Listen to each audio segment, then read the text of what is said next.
Bismillahirrahmanirrahim. Assalamualaikum warahmatullahi wabarakatuh. Waalaikumsalam warahmatullahi wabarakatuh. Alhamdulillahi rabbil alamin. Wa usalli wa usallim ala nabiyyina Muhammadin wa ala alihi wa sahbihi ajma'in, amma ba'du. Kaum muslimin dan muslimat rahimani wa rahimakumullahu ta'ala. Pada kesempatan pagi hari ini, marilah kita senantiasa bersyukur kepada Allah Azza wa Jal atas limpahan nikmat yang Allah Ta'ala berikan kepada kita, sehingga pada kesempatan pagi hari ini dengan nikmat dan karunia dari Allah Ta'ala, kita bisa kembali membaca hadis-hadis Nabi Sallallahu Alaihi Wasallam yang dikumpulkan oleh Al-Imam Abdul Ghani Al-Maqdisi rahimahullahu ta'ala di dalam kitab beliau Umdatul Ahkam. Kita masuk ke dalam bab baru, yaitu babul jam'i bainas salataini fis safar. Bab menjamak antara dua salat di saat safar. Bab menjamak antara dua salat di saat safar.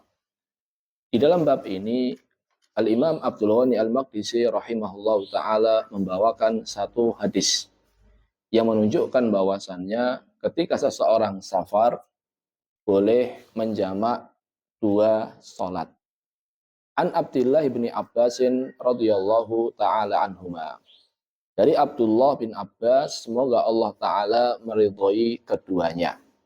Kenapa keduanya? Karena Abdullahnya Muslim, Abbasnya juga Muslim. Berarti kita baca An Abdullah bin Abbas radhiyallahu ta'ala anhuma.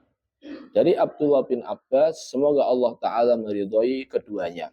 Qala, ia berkata, Kana Rasulullah sallallahu alaihi wasallam yajma'u baina salati dhuhri wal asri.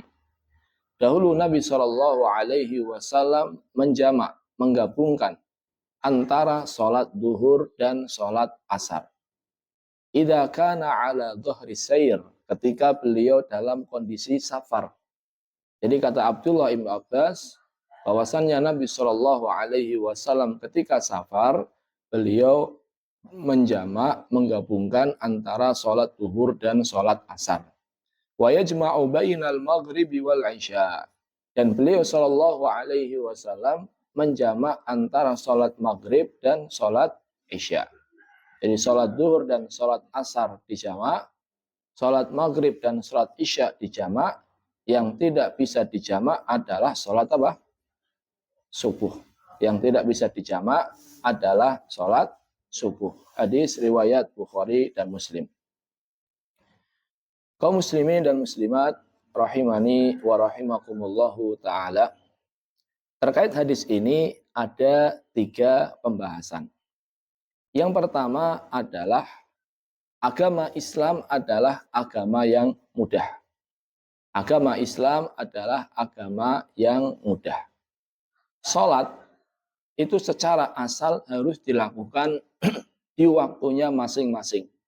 Inna sholata kanat 'alal mu'minina kitaban mauquta. Sesungguhnya salat itu diwajibkan kepada orang-orang beriman mauquta, yang waktunya telah ditetapkan. Jadi secara asal salat itu harus dilakukan di waktunya. Akan tetapi kadang di sana ada hajat, ada kebutuhan yang mengharuskan kita atau kita diberikan rukhsah, diberikan keringanan untuk melaksanakan sholat bukan pada waktunya. Baik mendahulukan atau mengakhirkan. Jikalau mendahulukan maka disebut dengan jamak takdim. Jikalau mengakhirkan disebut dengan jamak apa? Takhir. Jadi kalau sholat asarnya di waktu duhur disebut jamak takdim. Kalau sholat duhurnya di waktu asar disebut dengan jamak apa? Takhir. Nah, ini diantara bentuk kemudahan agama Islam. Di antara bentuk kemudahan yang lain jamaah adalah kalau dulu Bani Israel mereka melakukan dosa syirik, yaitu menyembah anak patung yang disebut dengan al-ijl, Maka cara tobat mereka adalah dengan cara apa? Membunuh diri mereka sendiri. Jadi mereka saling membunuh. Ini ketika mereka terjatuh ke dalam perbuatan syirik, kalau mereka mau tobat, mereka disuruh saling membunuh. Kata Allah Azza wa Jalla, "Faqtulu anfusakum dzalikum khairul lakum inda bari'ikum fataba 'alaikum." Kata Allah Ta'ala, bunuhlah diri kalian, dzalikum khairul lakum inda bari'ikum. Yang itu lebih baik bagi kalian di sisi Rabb kalian, fataba 'alaikum. Maka Allah Ta'ala akan menerima tobat kalian. Jadi kalau Bani Israel mau tobat dari perbuatan syirik, mereka membunuh apa? Diri. Tapi kalau agama Islam mudah. Mau melakukan perbuatan dosa apapun, kalau seorang terjatuh dalam perbuatan dosa apapun, baik syirik maupun dosa yang di bawah syirik, ketika mau bertobat, maka tidak harus membunuh dirinya.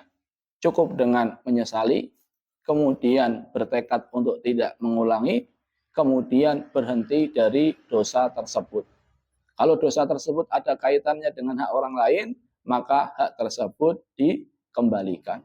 Berbeda dengan Bani Israel yang mereka harus membunuh diri. Di antara bentuk kemudahan yang lain jamaah, dahulu Bani Israel kalau seandainya celana mereka atau baju mereka kena najis, maka tidak cukup hanya dengan dicuci, tapi harus diapakan? Dipotong. Bayangkan jamaah, hidup di zaman yang di saat kain itu sangat jarang. Di saat baju itu sangat jarang, ketika terkena najis, harus dipotong, tidak cukup dengan dicuci. Sedangkan di dalam agama Islam ketika baju terkena najis, maka cukup dicuci. Maka ini menunjukkan bahwasannya agama Islam ini adalah agama yang mudah. Di antara bentuk kemudahan agama Islam jamaah adalah syariat jamak.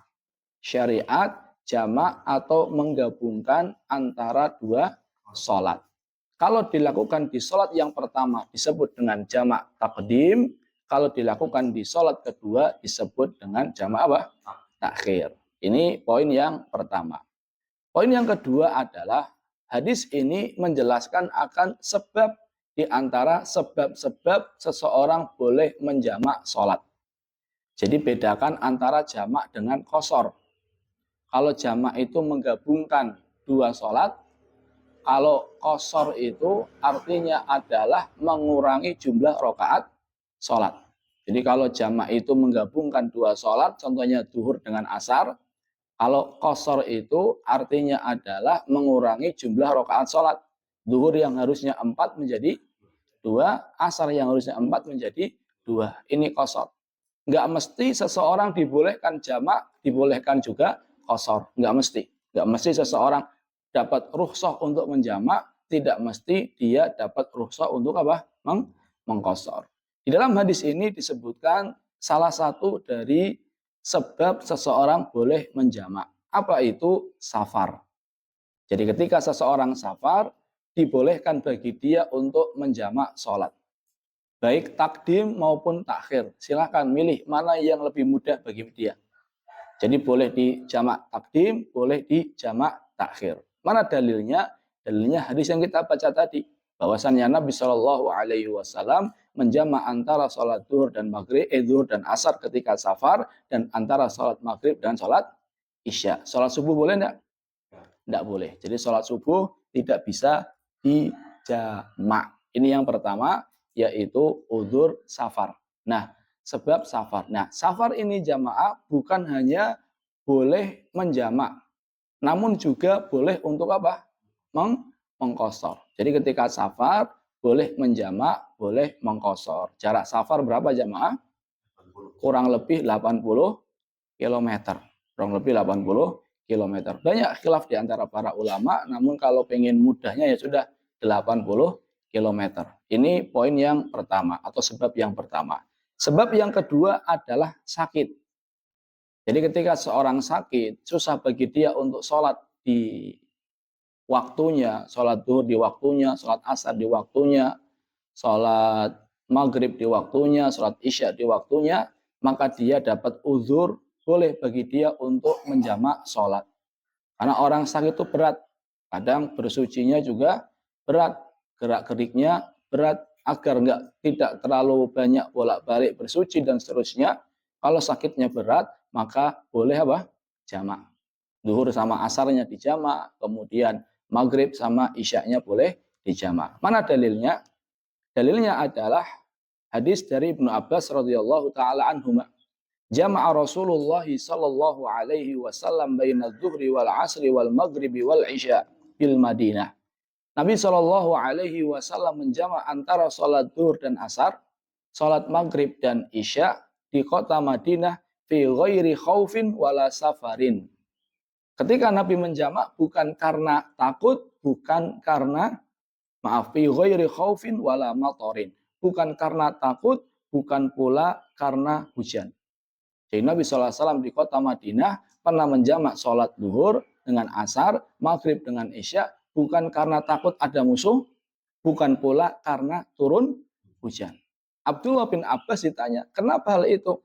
Beliau menjawab, aradaan alla yuharrija ummatahu. Beliau ingin tidak memberatkan umatnya. Jadi ketika ada hajat, ketika ada kebutuhan yang mendesak, yang mengharuskan seseorang atau yang mengharuskan seseorang untuk menjamak, maka dibolehkan untuk menjamak. Dan dalam madzhab Hambali, di antara uzur boleh menjamak adalah apa? Sakit. Jadi ketika seorang sakit, insya Allah boleh bagi dia untuk menjamak.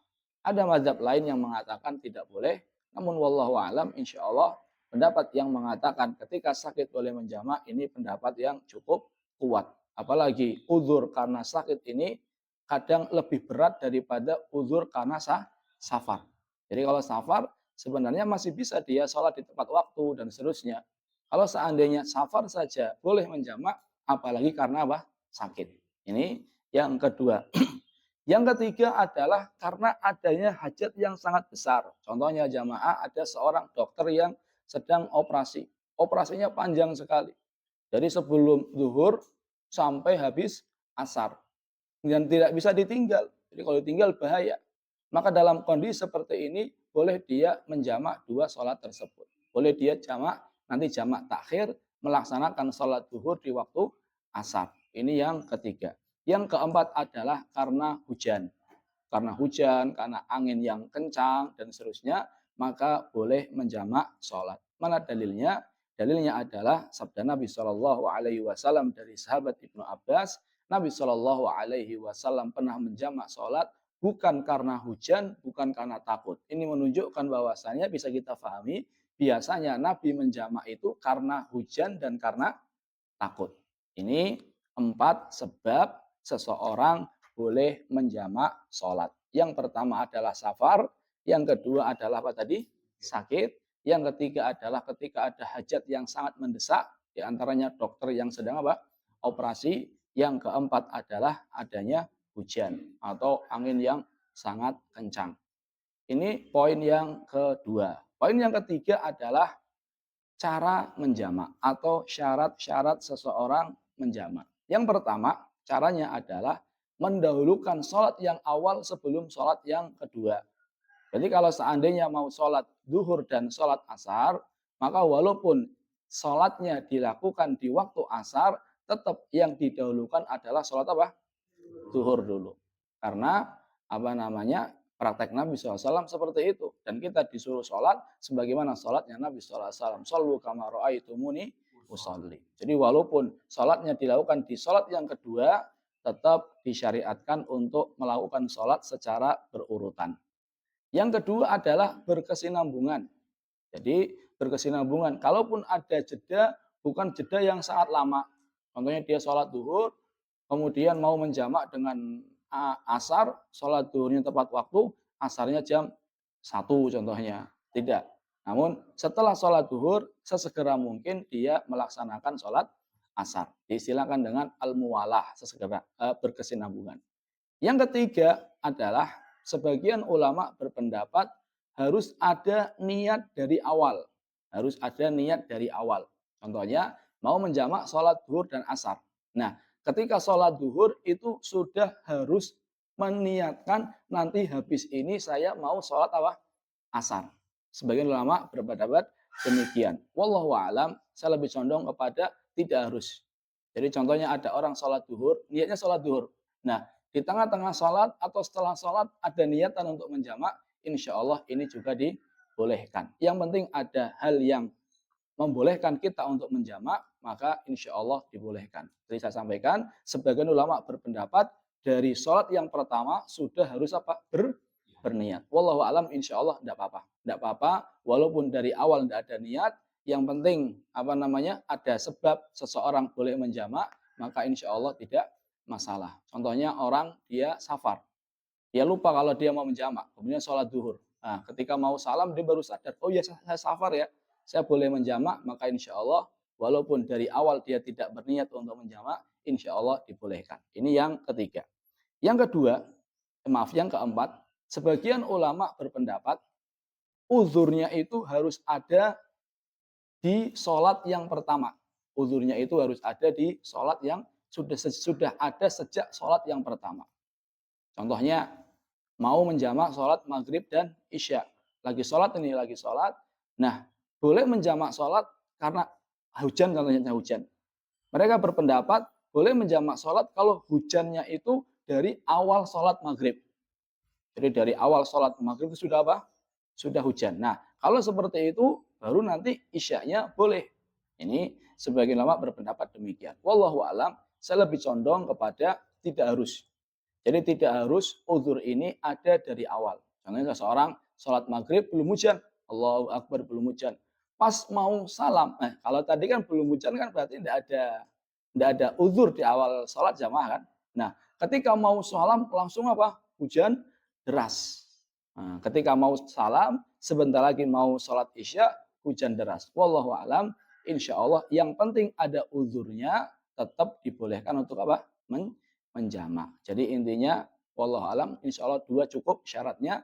Yang pertama adalah mendahulukan sholat yang pertama, dan yang kedua adalah dilaksanakan secara apa? Berkesinambungan. Walaupun uzurnya tidak ada di sholat yang pertama, atau di sholat pertama dia belum berniat menjamak, insya Allah kedua-duanya dibolehkan. Wallahu ta'ala alam bisawab. Semoga bermanfaat. Kita tutup dengan doa kafaratul majlis. Subhanakallahumma bihamdika asyhadu an la ilaha illa anta astaghfiruka wa atubu ilaih.